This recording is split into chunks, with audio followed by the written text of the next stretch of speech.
আরব দেশ থেকে ইসলাম প্রচার করার জন্য দুই দিক থেকে লোকেরা এসেছিলেন। যারা স্থল পথে এসেছিলেন দ্বীনের দাওয়াত নিয়ে, তারা প্রবেশ করেছিলেন পাকিস্তানের খাইবারের গিরিপথ থেকে। আর যারা নৌপথে এসেছিলেন তারা সমুদ্রের ভিতর থেকে এসে চট্টগ্রামের মাটিতে সর্বপ্রথম নারায়ে তাকবীর আল্লাহু আকবার আওয়াজ তুলেছিল এই জমিন থেকে। এবং এই চট্টলার জমিন হচ্ছে সেই জমিন যে জমিনে পাকিস্তানের শোষক নির্যাতক সরকারের বিরুদ্ধে এই জমিনের উপর থেকেই শহীদ প্রেসিডেন্ট জিয়াউর রহমান মহান স্বাধীনতার ঘোষণা দিয়েছিলেন। এই সেই বীর চট্টলা। আজকে সরকার ধর্মভিত্তিক রাজনীতি নিষিদ্ধ ঘোষণা করে সেখানে ধর্মনিরপেক্ষ মতবাদ কায়েমের চিন্তা করছেন, স্বপ্ন দেখছেন।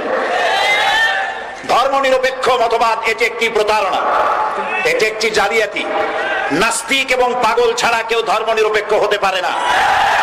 একজন হিন্দু যখন মন্দিরে যায় 33 কোটি দেবতাকে প্রণাম করে, 12 মাসে 13 পূজা করে, তিনি ধর্মের ব্যাপারে নিরপেক্ষ রইলেন না, ধর্মের পক্ষেই চলে গেলেন। একজন শিখ যখন মাথায় পাগড়ি পরেন, হাতে লোহার বালা পরেন, গুরুদুয়ারায় যান, তখন ধর্মের ব্যাপারে নিরপেক্ষ রইলেন না, ধর্মের পক্ষেই চলে গেলেন। একজন খ্রিস্টান যখন জিসাস খ্রাইস্টকে সন অফ গড বলেন, রবিবার দিন যিনি গির্জায় যান, তিনি ধর্মের ব্যাপারে নিরপেক্ষ রইলেন না, ধর্মের পক্ষেই গেলেন। বাংলাদেশের মাননীয় প্রধানমন্ত্রী শেখ হাসিনা যখন মক্কা শরীফে যান, মদিনায় যান, আর যখন মাথায় হিজাব পরেন, বোরকা পরেন, উমরা করেন, তেলাওয়াত করেন, নামাজ পড়েন, তখন তিনি আর নিরপেক্ষ রইলেন না, ধর্মের পক্ষেই রয়ে গেলেন। কাজী তার মতো একজন লোক যখন ধর্মের নিরপেক্ষের কথা বলেন, তখন রীতিমতো বাংলাদেশের 16 কোটি মানুষের সাথে প্রতারণা করেন। আল্লাহর প্রতি অবিচল বিশ্বাস এবং আস্থার কথা বলেছিলেন শহীদ প্রেসিডেন্ট জিয়াউর রহমান, সেটাকে মুছে ফেলে দিয়ে উনি সেখানে এমন এক আইন মন্ত্রী দিয়েছেন, আমি বলি আমার ভাষায় সরকারকে ভূতে ধরেছে। ভূতের পা নাকি থাকে পেছনের দিকে, সামনে যত এগোতে চায় তত পেছনে চলে যায়। সরকারে কিসে ধরেছে? ভূতে ধরছে। সরকারের মাথার উপরে চেপেছে বামপন্থীরা। बर्बाद गुलिस्तान के लिए एक ही उल्लू काफी है, गुलिस्तान की हर शाख पे उल्लू बैठे हैं, फिर अंजाम गुलिस्तान क्या होगा।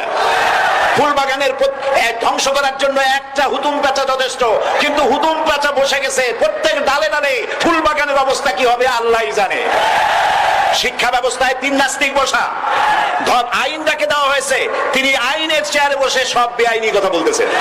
তিনি বলতেছেন ধর্ম ভিত্তিক রাজনীতি চলবে না। প্রধানমন্ত্রী আপনি বলেন নাই আমরা আপনার কল্যাণকামী, যেভাবেই হোক আপনি প্রধানমন্ত্রী হয়েছেন, যেভাবেই হোক আপনি সরকারে গেছেন, আমরা চাই 5 বছর আপনি চালান, কিন্তু ভালোভাবে চালান।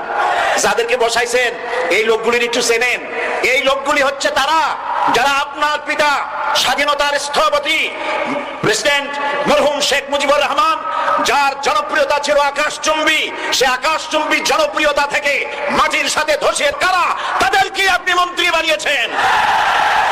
আপনার পিতার যে দশা তারা করেছিল, এরাও আপনার সেই দশা করে ছাড়বে। তার প্রমাণ হচ্ছে মন্ত্রী বলছে ধর্মনিরপেক্ষ ধর্মভিত্তিক রাজনীতি চলবে না। আপনি বলেন নাই, উনি বলেছেন। আপনি প্রতিবাদ করেন নাই, আপনার প্রতিবাদ না করাটাই ওই বক্তব্য আপনি সমর্থন করেছেন বলে প্রমাণিত হয়ে গিয়েছে। ধর্মভিত্তিক রাজনীতি নিষিদ্ধ ঘোষণা করবার মতো দুঃসাহস করবেন না। ধর্মভিত্তিক রাজনীতি শুধু বাংলাদেশে নয়, ভারতে আছে, শ্রীলঙ্কা আছে, মালদ্বীপে আছে, অস্ট্রেলিয়া আছে, আমেরিকা আছে, নিউ গিনি আছে, অস্ট্রেলিয়া আছে, আমেরিকা আছে, ইউরোপে আছে। পৃথিবীতে গণতান্ত্রিক অন্তত 50টি দেশে ধর্মভিত্তিক রাজনীতি আছে। তারা ইলেকশন করছে এবং ক্ষমতায় গিয়ে তারা পার্লামেন্টে অংশগ্রহণ করছে। বাংলাদেশে ধর্মনিরপেক্ষ রাজনীতি আপনি বন্ধ করতে পারবেন না, অসম্ভব। আইন মন্ত্রী আইন পাশ করে নিষিদ্ধ ঘোষণা করার জিনিস পান নাই। আপনি আইন পাশ করে নিষিদ্ধ করুন, সোনার ছেলেরা টেন্ডারবাজি করতে পারবে না, নিষিদ্ধ। মাস্তানি করতে পারবে না, মেয়েগুলারে SMS করতে পারবে না ফ্রি টক টাইমে, শয়তানি বদমাশি করতে পারবে না, ওজনে কম দিতে পারবে না, খাদ্যে ভেজাল দিতে পারবে না। এইসব নিষিদ্ধ করতে পারবেন না। নিষিদ্ধ করার জিনিস পায় না, ধর্ম নিষিদ্ধ করো। তার মানে ধর্ম নিষিদ্ধ করতে পারলেই বড় বড় বোতল খাওয়া যায়। ধর্ম নিষিদ্ধ করতে পারলেই চুরি করা যায়, ডাকাতি করা যায়, বদমাশি করা যায়। আমার সম্মানিত সেক্রেটারি জেনারেল বলেছেন ক্লাস 9 এর ছাত্রকে হোস্টেল মামলা দিয়ে রিমান্ডে নেওয়া যায়। এই কাজ আপনারা বন্ধ করে দিন। আমি ছোট্ট একটি কথা বলে বক্তব্য শেষ করব। আপনারা সমস্ত 140 ভোট জারি করতেছেন, সব 140 ভোট জারি করেন কোরআনের তাফসীরের উপরে।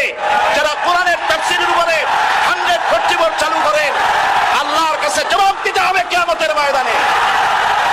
শেষ কথা বলি, বসেন বসেন, শেষ কথা বলে যাই। প্রধানমন্ত্রী, মাননীয় প্রধানমন্ত্রী, আপনাকে আবার বলি, আমরা আপনার শত্রু নই, আমরা আপনার শত্রু নই, আপনার শত্রু আপনার পাশেই। সিংহ, সিংহ একটা সিংহ, আর একটা নেকড়ে, আর একটা পাতিশিয়াল, এই তিনটাই মিলে সারাদিন পরিশ্রম করে তিনটা শিকার করেছে, একটি খরগোশ, একটি হরিণ, আর একটা বড় গরু। সিংহ বলছে আমি পরিশ্রম করে আমরা তিনজনে শিকার করছি, কিন্তু আমার নিয়ম হলো বিচার ব্যবস্থা না করিয়া, ভাগ না করিয়া খাওয়া আমি পছন্দ করি না। তো আমি প্রথমে দায়িত্ব দিলাম নেকড়ে গায়ে, নেকড়ে ভাগ কর। নেকড়ে বললো মহারাজ এটা ভাগ করার কি আছে, ওই খরগোশটা বেটা পাতিশিয়াল খাক, হরিণটা আমি খাই, যেহেতু আপনার দেহ বড়, আপনি মহারাজ আপনি গরুটা খান। সিংহের মেজাজ খারাপ, বেয়াদব, এই ধরনের অসম বন্টন নীতি কে তোকে শিখালো? এক থাপ্পড় মারছে, নেকড়ের কল্লা উড়ে গিয়ে 50 হাত দূরে পড়ে গেছে। এবার সিংহ বলছে এই শিয়াল ভাগ কর বেটা। শিয়াল কয় মহারাজ এই সাধারণ জিনিসে কি ভাগ করার কোন বিষয়? কয় না ভাগ না করলে তো আমি খাইতে পারি না। তো ভাগটা যদি আমার করতেই বলেন, আমি বলবো খরগোশ দিয়ে আপনি ব্রেকফাস্ট করবেন, লাঞ্চ করবেন হরিণ দিয়ে, ডিনার করবেন গাভী দিয়া। মহারাজ খুব খুশি, হ্যাঁ রে শিয়াল রে, এত সুন্দর ইনসাফ ভিত্তিক বন্টন নীতি কে তোরে শিখালো রে? কইছে একটু আগে যে কল্লা দিয়া গেল ওই আবার শিখাই গেছে। কাজী ধর্মভিত্তিক রাজনীতি নিষিদ্ধ করতে গিয়ে ফেরাউন আর নমরুদ যে শিক্ষা পেয়েছে তার থেকে শিক্ষা গ্রহণ করুন। আগুন নিয়ে খেলবেন না, বরদাস্ত করবে না বাংলাদেশের 16 কোটি মানুষ। মুসলমান তো দূরের কথা, হিন্দু, খ্রিস্টান, বৌদ্ধ সব ধর্মপ্রাণ ধর্মভিত্তিক রাজনীতি নিষিদ্ধ করার মতো আগুন নিয়ে খেলা বন্ধ করুন, বন্ধ করুন। জনগণ মানবে না, মানবে না, মানবে না। আল্লাহ হাফেজ। বাংলাদেশ জিন্দাবাদ, বাংলাদেশ জামাত ইসলামী জিন্দাবাদ, বীর চট্টলা জিন্দাবাদ।